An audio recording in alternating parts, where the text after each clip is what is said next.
my point though too of like just learning those basic technical things as a student filmmaker are great because it's universal. Right. It's like, you know, Darius Kanji has a huge crew and they're going to be setting up lights for 8 hours, but it's like, you know what, we were doing our scrappy little things with basically no lighting, and I was still able to talk with this guy about sort of like framing and, you know, all of this different stuff.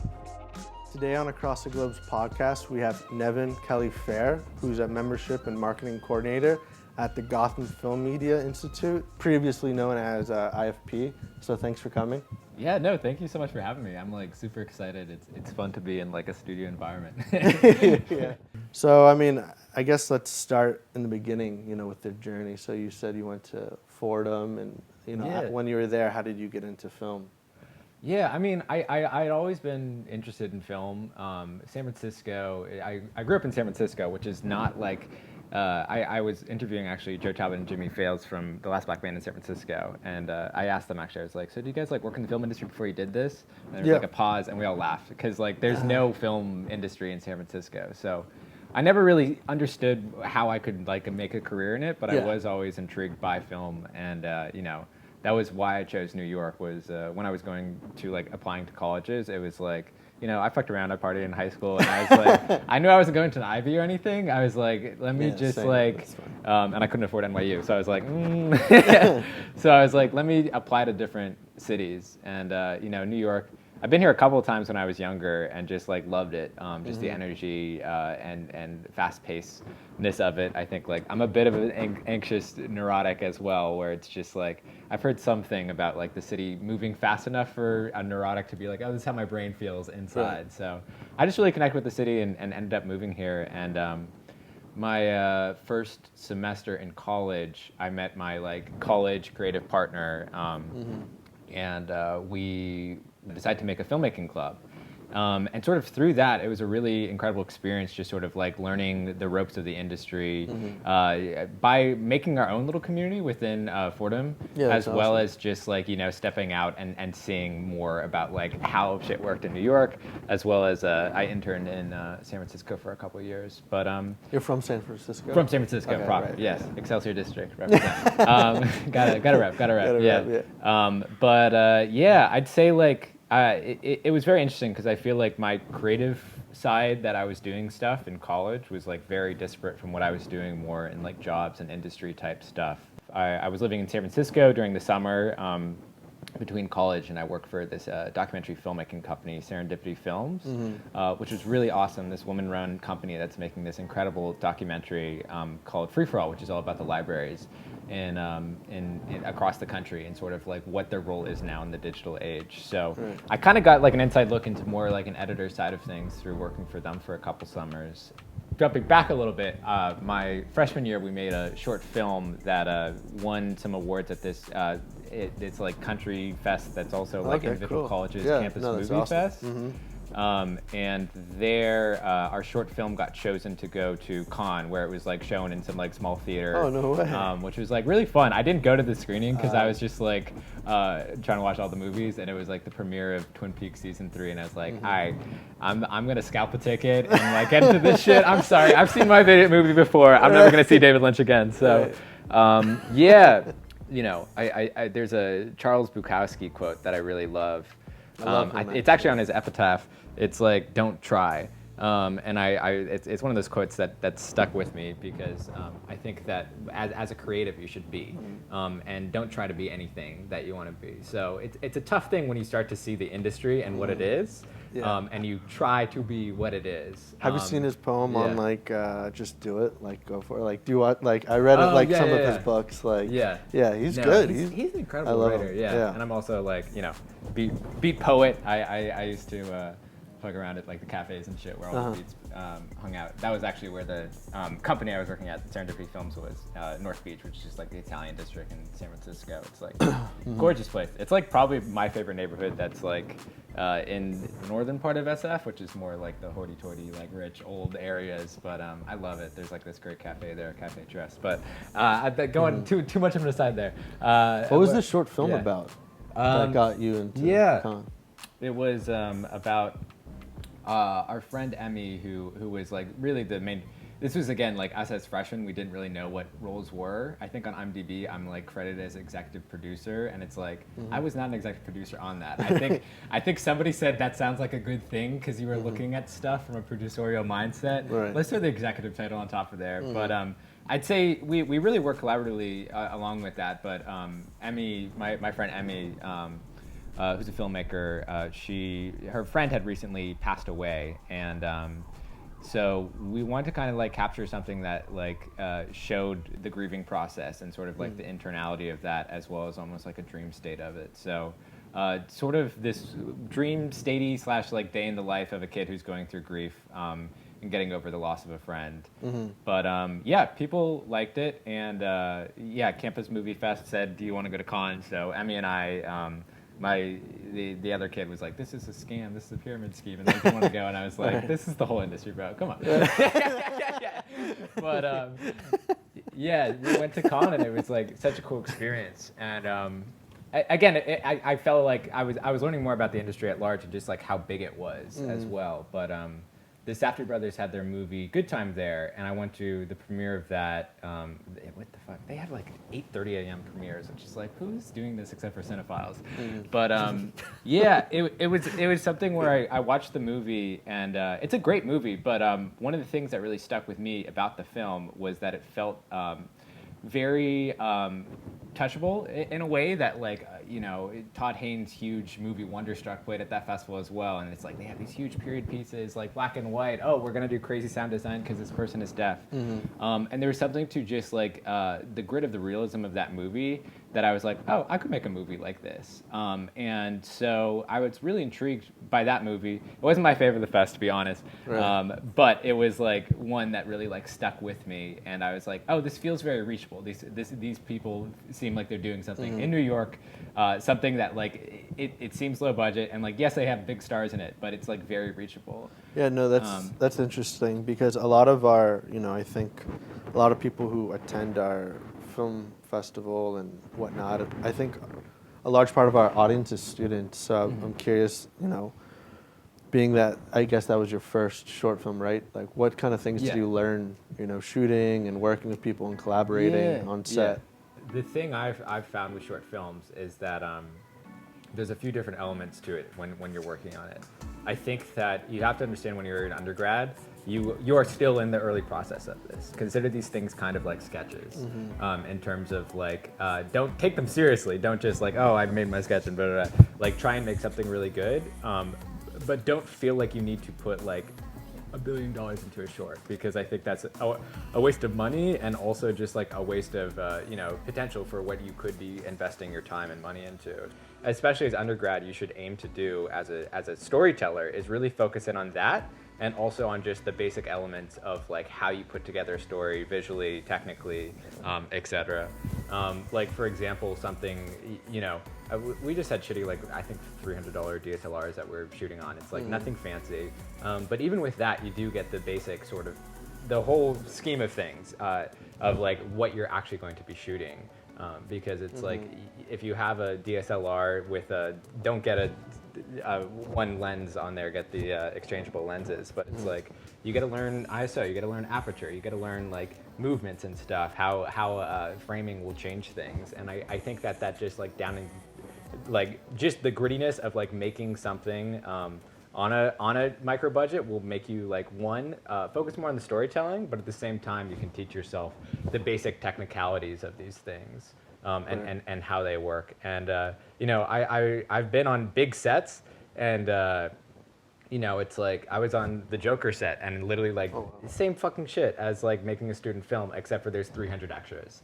The same thing, they hit the record button, the person goes to the place, you're moving the camera to like try and make an effect on the story. And that's it. Were you PA or what was No, I was one of Joker's minions, or not minions. What are they? Just supporters. One of the rioters. Oh, really? That's kind of cool. They were looking for sketchy-looking '70s types, and I was like, "You see me? I got you, bro. I got you."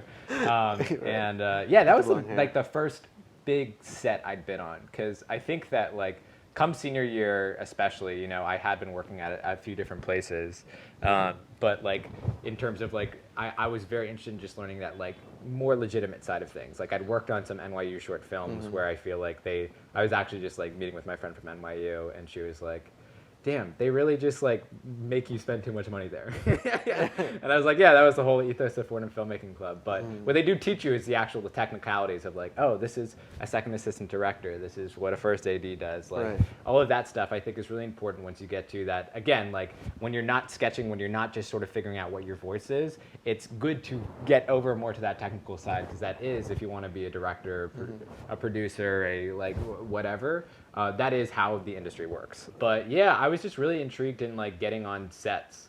And this opportunity came, and I was like, I'm a sketchy looking 70s type, and they're like, you are. So I got to be on set for a few days, and it was a really fascinating experience, both from seeing how performance works, performance direction, as well as like actual like direction on bigger budgeted films. And again, there's wastefulness in the big budget that just like annoys the shit out of me. But yeah, it was really cool. I was there, I think the first day of shooting, which was awesome. I was just one of the people on the train. Have you seen the movie? Yeah. When the detectives are like running after him. Okay. On the train? On the train, yeah. Right. And so they kind of just had a bunch of people. And again, like waste of money, they had like probably like 200 extras there, and maybe like 50 show up in the actual movie because it's mainly one train car. And they're kind of the second AD or second AD. There were so many people on set who were working, but they were like, hey, we need everyone over to Hero Car. We're about to start shooting for Hero Car. And I had been selected for some other train car, but I was like, I'm going fucking over there. So I got to be right up close with sort of like that direction of Joaquin that first day, which was really interesting. There was, like, how do you, like, you just glue yourself, try to get yourself in the scene, Yeah, Do you watch Always Sunny in Sunny in Philadelphia? Like, yeah, I was like, let's just like move over here a little bit, see what happens. Yeah. I'm literally in the movie for like 0.2 seconds, and I was like, you know what? I still got paid. I don't give a shit. And again, it was the learning experience, really, of like. Right. What kind of internships did you have? Yeah. So that ties kind of into like the con stuff and actually the Safdie brothers.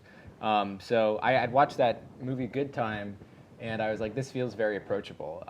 And so that summer, that was in like May of that year. Right. That summer, I was working back in San Francisco with that doc film company, and I had made a few short films at that time. I showed them, and they're like, do you want to work more as like an assistant editor now instead of like sort of doing the intern things of like outreach, et cetera? And I was like, yeah, I'd love to do that. So that year I worked in doing outreach, or not outreach, that was what I was doing the year before, but I was working more as like the initial logger of footage for all of their documentary stuff, which was really incredible during the day. And then at nighttime I'd work at the New Mission Theater, which is like this old theater house in the Mission District in San Francisco, which I fucking loved. It's one of the subsidiaries of the Alamo Draft House. So it was a really engaging just restaurant job, really. But you have like Dunkirk playing, and you're just like running with a plate of food, and you're like fucking it was really great. Sort of, again, SF, the film community is something that like I'm interested in like engaging in more and expanding outwards in a way that's more publicly accessible to like the general community in the city. But what they're doing at New Mission Theater does seem to be something that is more accessible, as well as just showing cool films. And they have, again, it's this gorgeous old theater house. But I think like July or August of that year, they did like a sneak preview screening of Good Time, and I was like, oh shit, I already seen this. I like this. This was good. And the Safdie brothers and Robert Pattinson showed up to do like a Q&A. And it just so happened that my friend Elias, who we grew up in the neighborhood together in the Excelsior, he just like showed up when I was working. I was like, Elias, what the fuck are you? You don't like movies? What are you doing here? And his like friend, who I guess he's a cousin of the Safdie brothers, and they're like, oh, we're coming to say hi to his cousins. And I was like, oh, sick. So I was just chilling and chatting with them, and ended up chatting with Josh Safdie for a while. And like, again, I think I was 19 at the time. I had like no fucking clue about anything. I just was like, hey, how do you like do your thing? Like, how did you break out onto the festival circuit? And he's kind of like, oh Jesus, another one of these motherfuckers. But I tried to drop some stuff that like showed I had some knowledge. What did he say though about that? I'm curious. Like, did he give you any good advice? Yeah. He gave some really great advice. We probably chatted for like an hour or so. I think like the big thing is just like it is a progressive thing where it's like if it's not in the actual festival circuits, which is sort of more what like Josh was doing in his early career, he really worked his way up by like building these relationships with festivals. It's like the reason why he was playing in the main slate at Cannes is because he'd had 2 other films there. He had a relationship with this festival. He knows the festival programmer.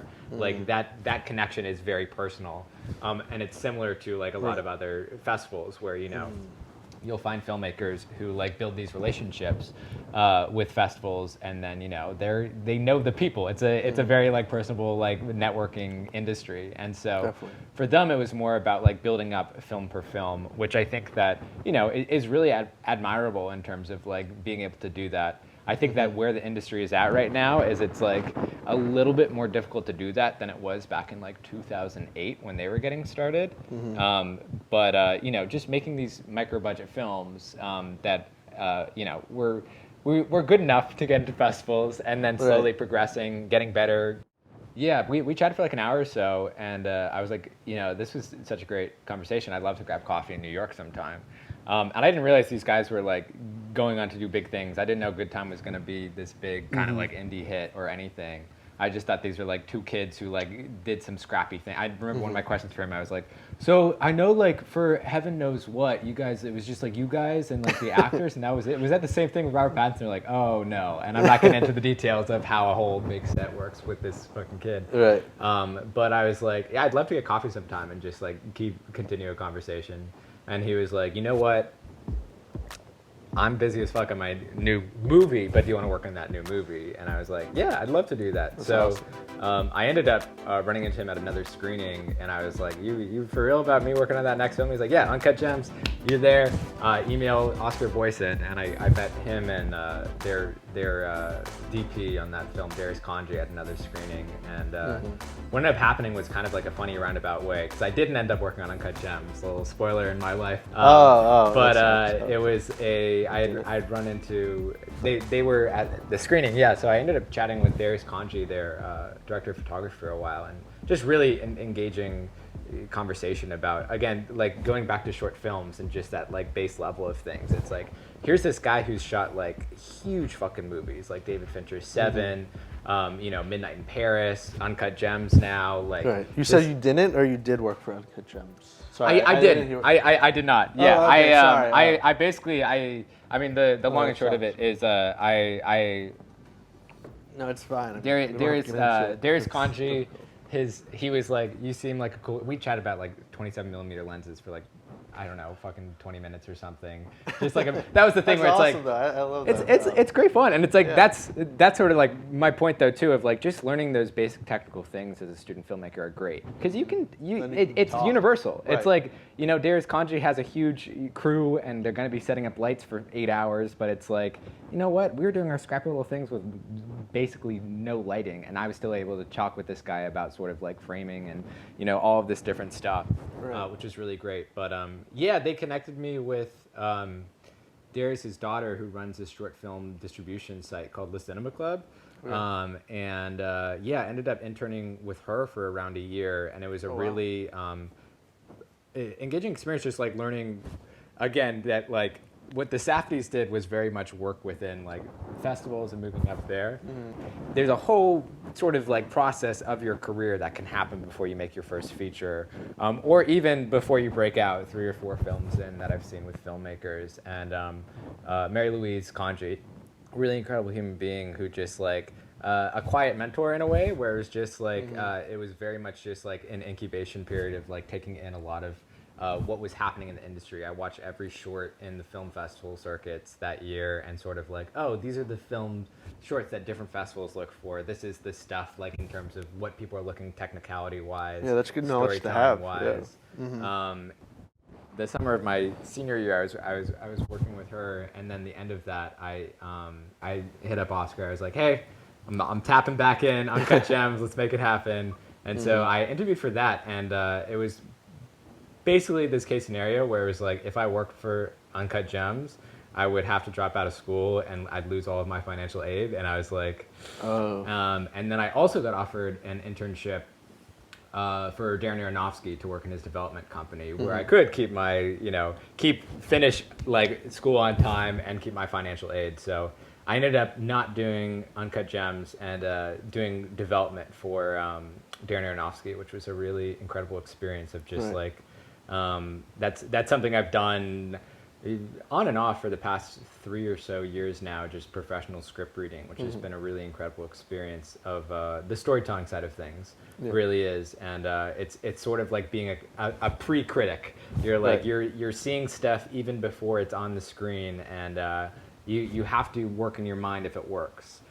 It's a very great process of just sort of breaking down why certain stories work, why they don't, why a scene work, why it doesn't. So I ended up doing that for about I interned for them for I think like around half a year, and around that time when I was starting with them, I had just happened to walk into the Made in New York Media Center, which was where the IFP, now the Gotham, was located. And it was just like, this place seems sick. Like there's this like 72-person theater, there's this whole cafe and bar area, there's an incubation space where we had like 100 or 50, there's people in there, there's like a library. I was like, what is it? This place seems sick. So I just like kind of went to the front desk and I was like, can y'all tell me what this is? This seems kind of cool.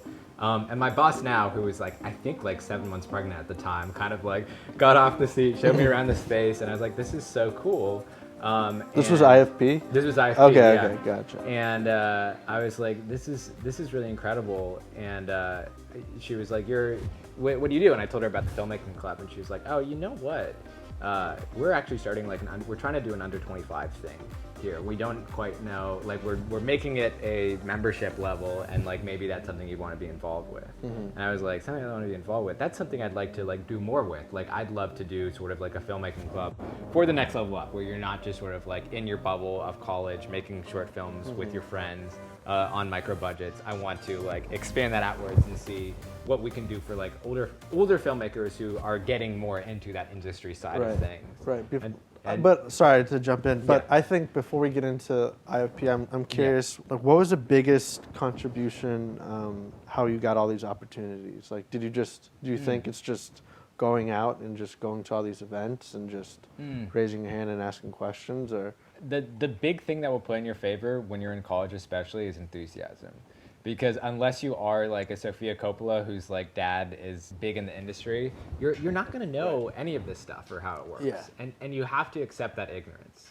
You know, I that's something that's interesting, I think, in the college sphere, is I think that like especially what I've seen with filmmaking is a lot of people like to be like, yes, I know exactly about everything, I'm going to do my thing, and who cares? And it's that, I think that's incredible. I really like that, but I think that is like that Charles Bukowski's like, don't try, just be. And I really vibe with that. But at the same time, you have to understand that like, there is so much shit in terms of how this industry works. Like it's a multi-billion-dollar industry. You as college kid do not know more than the person who actually is working in the industry. Like, reach out to people, and if people can connect you to other people, that's great. And shoot emails to people, keep it short and sweet. Advice is a great thing to ask for, and you'll meet a lot of great people that way. Yeah, no, I think that's great. So then going back to IFP, in that program, the 25 and under program, so how did that all get started, and what do you do now, and are you still part of that program? Yeah. So this was like fall 2018. So when I was interning for Aronofsky, that was when I sort of like started the conversation with the then person who kind of had the job that I have now. And we worked on that for about a year, and we launched in May just this spring fling, because they were kind of like, how does this work? My pitch to them was basically, we do some type of event that's like based in like people learning more about the industry, or having a filmmaker come in and having them talk, and then you guys have this bar place, just give kids free drinks and have them hang out and like chill out, and very casual. So sort of like a mixture between something that's like more professional, like sit down, listen to somebody, watch something, and then just that casualness of like grab a drink, chill out, whatever. And they're like, is that gonna, all right? And I was like, you know, trust me, this will work. So we did a spring fling back in like, I want to say March or April of 2018, and I think 100 kids showed up, and they're like, oh, this wow. is something that we can make happen. And sort of throughout that summer, sort of like incubated the whole program into the fall when we really launched it, and that was when they hired me on just to do more operational stuff in the media center. And so I was working at that time at Andrew Lauren Productions, he's done a lot of great films, and I just was looking for more development work because I'd been doing freelance script coverage. Gotcha. IFP was actually, I did stuff for them as well, and I can I speak a little bit about our program with that, but I was doing coverage for Andrew Lauren in the afternoons, and then I'd work in the mornings at the media center, and sort of in that process built out the whole program. And the idea was run a mini sort of masterclass type thing with filmmakers or industry professionals, and then have that more casual side of things. So Right. No, that's great. yeah, we launched that in like December 2019, and had only 2 guests before COVID hit, but you know, I think the tough thing now is figuring out how to do that more casual side of things. Like even before this, like just us casually talking and stuff. Right. Like I think that's such a powerful Are you guys on thing. Zoom, Yeah. or did you kind of stop? Or? On Zoom, yeah. So Okay. the more like casual part of the meetups has like died down, I think, in a way. But I'm currently working on sort of developing out how we can do that on Zoom. I just don't think it's the right place for it. It's like you can't grab a drink and chill out at a bar on Zoom. It's just like you can't do that, and especially with like kids you don't know. Like that was something that was so cool. Even in the 2 months that we had those like real event type things. But I met so many friends that I'm like still friends with. They're doing cool stuff in the industry.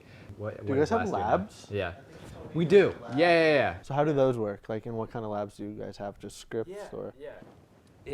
There's a lot of different shit happening at the nonprofit. It's the oldest, largest nonprofit for independent film. It was made 40 years ago, originally to be a marketplace for independent films.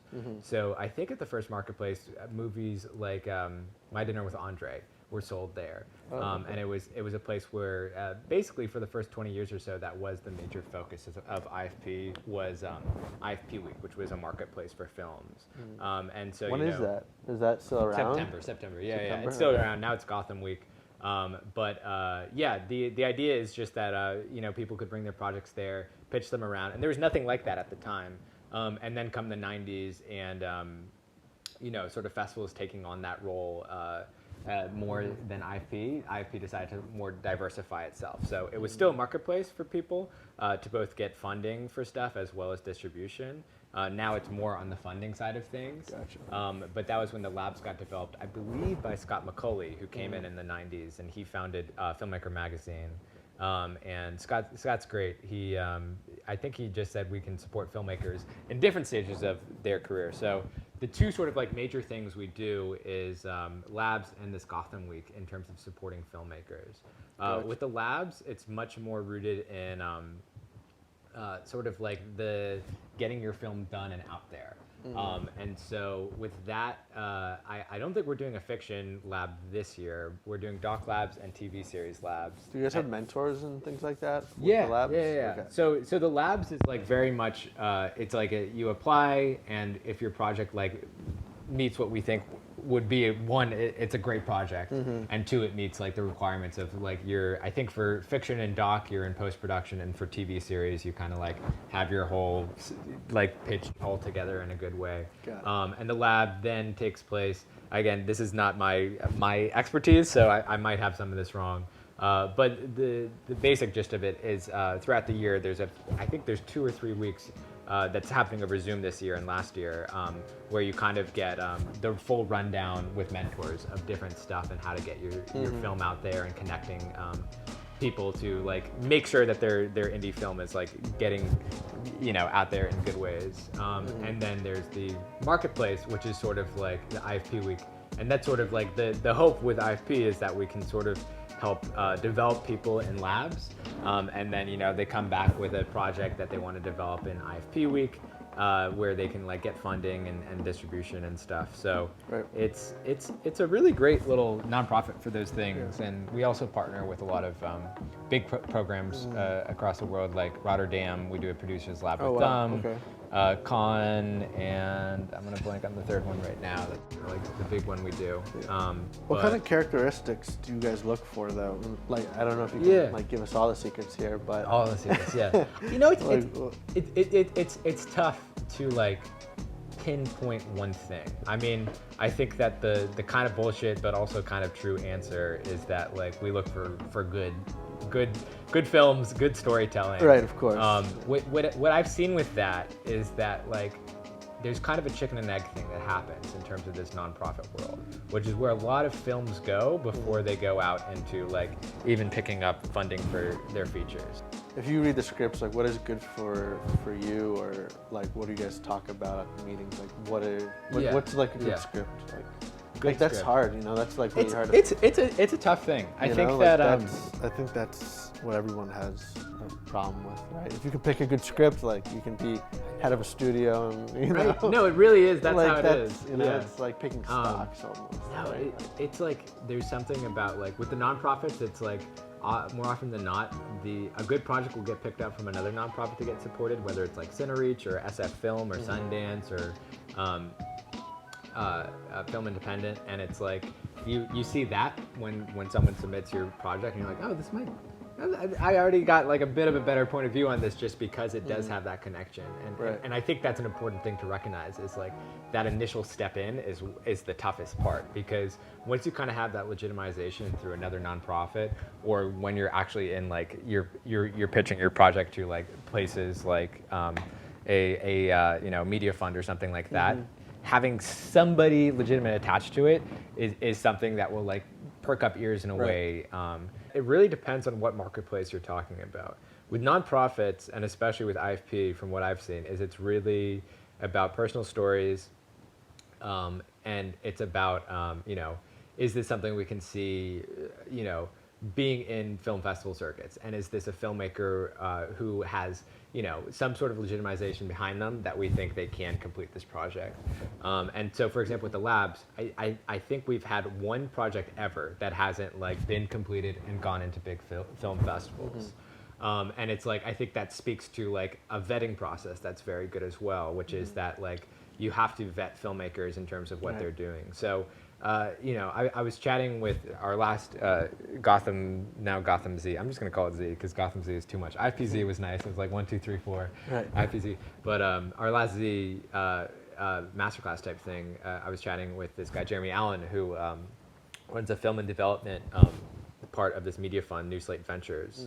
And something that he said, and I agree with him wholeheartedly, is having that visual media to connect with your project is really great.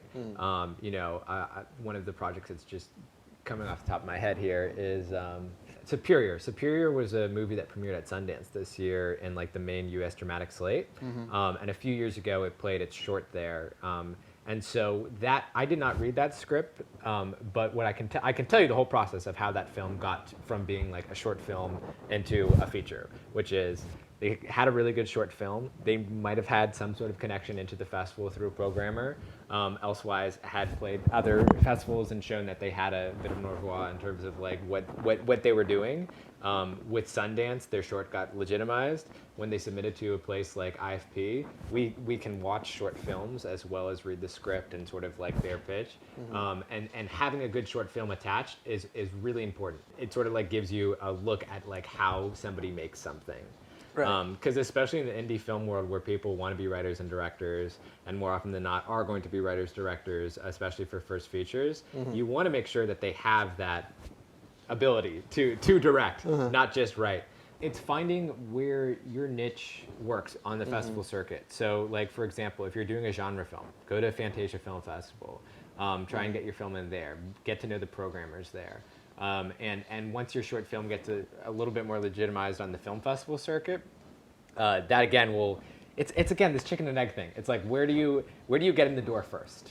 And in my opinion, it's like before you're even submitting to these labs or IFP Week or Film Independent does their stuff and Sundance, basically everyone I know who goes through these programs has some sort of thing that they've done before, mainly short films and You have stuff. to have like a track Yeah. record almost, right? Exactly, yeah. But do you yeah. have to get into like a top film festival, or is it just important to have something done, like so you can be like, okay, this is my completed work. Like he has at least gone like Yeah. the full mile, you know.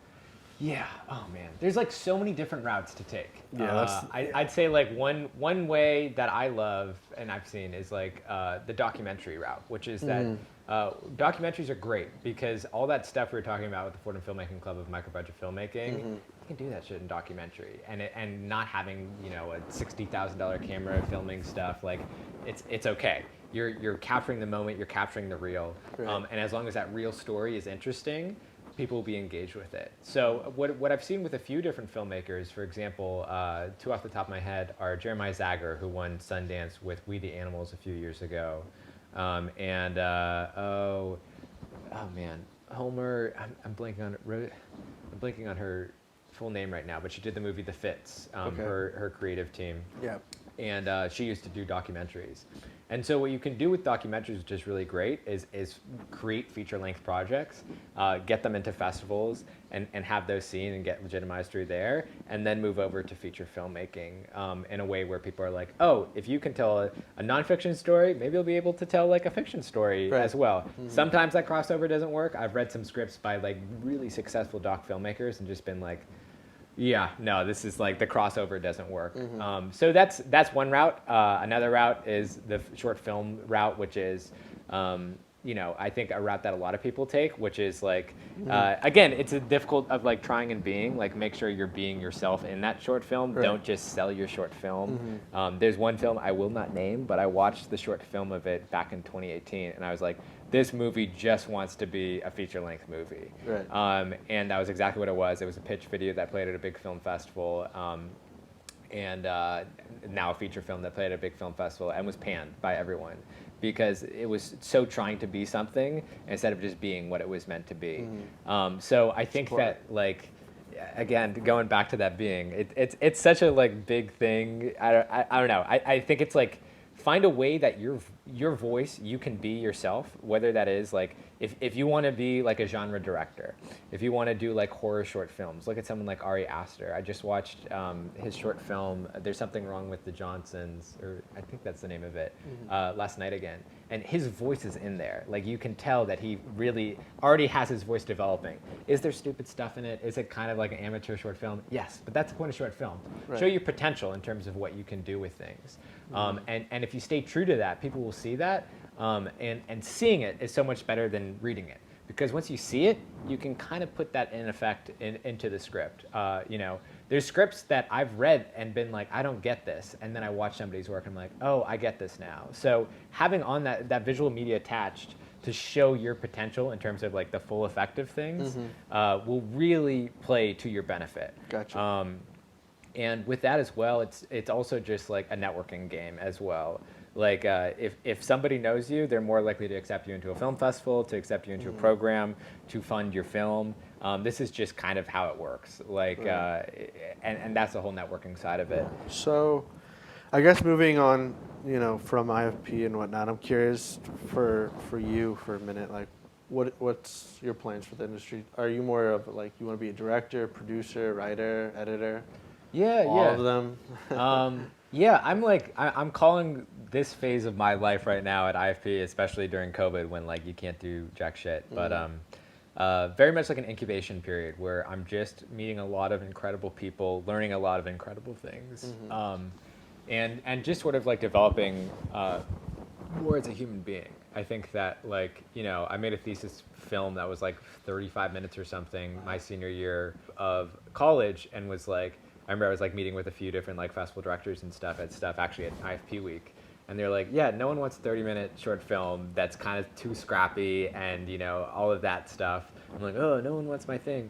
But now that I've kind of like seen how the industry works from an insider point of view, and especially with the people who I know in the nonprofit sphere, the film festival sphere, I have more of a sense of like where my voice fits in there. And I think that's kind of like where I'm at. And it's a tough spot to get to, definitely, which is just like, again, that idea of like, this is how things are, and how do you, as your true self, fit in there? So I've been working and writing on a few different things right now, and really want to start working on shifting more over to that side of things once COVID ends, getting more films into festivals and stuff, and sort of starting that like more artistic incubation period. But for now, it's just like learning a lot of shit. Yeah, that's where I'm at. I do want to write, direct, produce stuff, and for now, it's just like really trying to understand who I am and what those projects would be in the space that I know I can't work in. Yeah. And I like you brought up a good point with if you want to be a filmmaker, you know, you're gonna have to take criticism. What have you seen or what have you done to take criticism in like the best way, or you know, like is it personal for you, or is it like, hey, they just want me to get better, or you know, if someone's giving you advice, like what do you want to? Yeah, you know, how did they approach it? When I first started doing script coverage, I would literally tear stuff apart and just be like, this is complete shit, and this is why it's complete shit. Right. And it got to a point when I was doing that my boss at the time was just like, you know, I get that you don't think this thing should be made, but try and find the good stuff in there and work around that to sort of give your critiques in a more constructive way. And I think that is a much better way to go about things. Is it's like when you give criticism, say, I see what you're thematically going at. How do we get there in a way? And could you strengthen this? Did you think about this? Like, give ideas on that. I think for criticism, it's like a softer hand will deal the mightier blow than if you're just like, this fucking, you're not working. Da, da, da, da, da. I remember on like a short film I made in college. My credit partner at the time sent it to some random ass person at some random ass like producer at some film school, and they're like, hey, here's everything that's wrong. I didn't like that this close up was here because I did that. And you just read through it and you're like, you didn't watch the movie. You were just trying to criticize it. And I think that's the tough thing, like in terms of criticizing things, is to try not to be a critic. Try to be an audience member more than anything. Because if you dissect something in a way that's like that intensive, yes, that's great if you want to write like a fucking paper on it, but it's not going to support the actual like creative process of it. I think like a key text that I've really become obsessed with over the past few years is Aristotle's Poetics.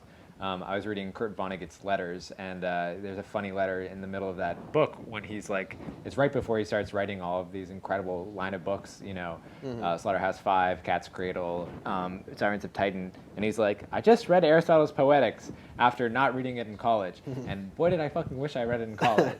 And I was like, oh, let me check this out. And I think that like, the base of story there, it gives you a framework that you should go back to. And I know there's a lot of other stuff with script writing and stuff where it's like, oh, you know, the 3-act structure by page 25, do this. Or, you know, in a short film, you should only have one thing happen because that's all you're going to be able to do in your 10, 15 minutes. But I think also the dramatic elements of that are really important to play. And I think Aristotle, like, you have to break that down. You'd have to take notes of it. But, like, I'd recommend anybody who's actually interested in storytelling to really delve into that, because the way he defines things are so cut and dry. It's kind of disgustingly boring, but at the same time, it's like direct.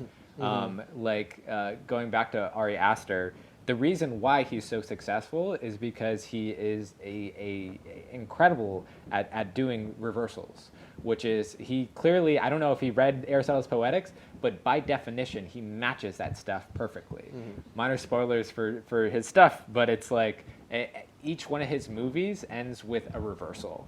It's sort of how that plays into the emotion of how you're feeling things. I think something to take into effect with the projects you're making now, and I think this is something that a lot of people are interested in right now, is more on the political side of the spectrum of what you're creating. And that's something that you have to take into account, especially now in terms of the world that we live in. These are the films people are interested in, these are the ideas people are interested in, and this is how my voice fits in there. And I think that something that I get scared about is when that leans too heavily into the propaganda side of things and less into the drama. So if you are doing a film that's about ideas, make sure you're able to tie the drama together tightly with it. That's good advice. Because people will support films with good ideas, but if you want to be a great artist, you have to take drama into account as well, I think, if you're doing fiction films, especially. But yeah, that would be I read Aristotle's Poetics. That would be my criticism to every college student. Read Okay. it, No, really that's- take it in. Yeah. Yeah, no, that's great. And I think, we're going to end it with the last question of, our podcast. How we usually end it is, what are your top 3 favorite movies? I know it's kind of a loaded question, but This question always gets me. Yeah, it's so tough because you're like, oh man, let's see. All right, I'll have to throw Nashville out there. I love Nashville. Nashville is one of my favorite movies. It's long as fuck. The first watch, you will probably not like it because there's so much shit that goes on. It's basically a whole TV series in around 3 hours, and also like country music mixed in there. I'm wearing a Death Row Records shirt. Like, I'm not a country music fan. I was really confused by it on a first watch, but intrigued by it, and I returned to it. And Vertigo, I think I'd have to throw that out. Yep. San Francisco, and it's just I think that emotion of that film is so powerful, and this idea of like going back to Aristotle's like very basic ideas, like again there's much more intensive stuff in that, but like recognition and reversals, that whole movie is based on the ideas of these reversals when you find out these things about these characters, and these recognitions by those characters when those things happen, Right. and you as an audience member getting taken along in that journey. And I think emotionally there's it's just a really incredible movie, and San Francisco, so I'm a sucker for that. And I wouldn't say this is like one of my favorite movies, but a movie that really inspired me when I was first like starting to make short films was the Coen Brothers' Blood Simple. It's their first feature they made when they were, I think, around our age, like 23, 24, 25. And I think the Coen Brothers are geniuses. Like, I remember watching True Grit in the theater as a kid and being like, oh, I love this. Like, I want to watch more Westerns like this. Let me watch their other movies. Big Lebowski, totally different thing. They're doing this crazy play on all these things that I didn't understand as a 10-year-old. But it's like, I think Blood Simple was their first movie, and it's the most dissectable of their movies. And watch that, watch like their breakdown of how they storyboarded it, how they worked through all the different scenes. And it's not how everybody works in terms of how they make movies, but I think it's a really great textbook for filmmakers who are up and coming in terms of how to storyboard, how to tell a story visually. I think that that was a really inspirational film to me early on in my career. I'm like a big fan of that. I think every young filmmaker should watch it. Yeah, those are all great choices, and I just want to thank you again for coming on the podcast. Yeah, no, thank and, you. Appreciate your time. And Danny in the booth, thank you for producing. First live, Brooklyn. Shout out Brooklyn, and that's cool. it. Awesome. Yeah, thanks.